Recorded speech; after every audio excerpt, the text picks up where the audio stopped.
এই পেইন্টিং এর পার্ট 1 আমি শেয়ার করেছি গতকাল। এটা পার্ট 2।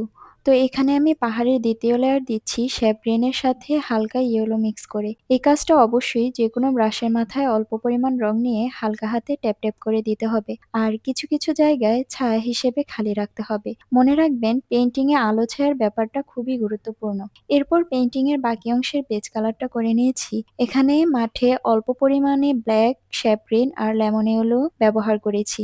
আর ঘরের চালা ব্ল্যাক আর দেয়ালে বার্ন সিয়ানা দিয়ে বেস কালার করেছি আর ডিটেইল করেছি ইয়েলো অকার দিয়ে। ঘরটা বেশি ছোট হওয়াতে তেমন ডিটেইল অ্যাড করতে পারিনি।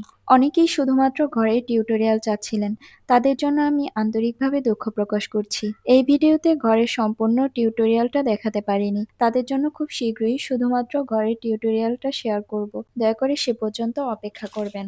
এবার পাহাড়ে আরেকটু ডিটেইল অ্যাড করব। এখানে আমি লেমন ইয়েলো কালারের সাথে খুব অল্প পরিমাণে শ্যাপ গ্রিন মিক্স করে এঁকেছি। ব্রাশের মাথায় খুব অল্প পরিমাণ রং নিয়ে ট্যাপ ট্যাপ করে হালকা হাতে আঁকতে হবে, তাহলে ডিটেইলটা ফুটে উঠবে। নেক্সট ভিডিওতে সম্পূর্ণ টিউটোরিয়াল শেয়ার করব ইনশাআল্লাহ।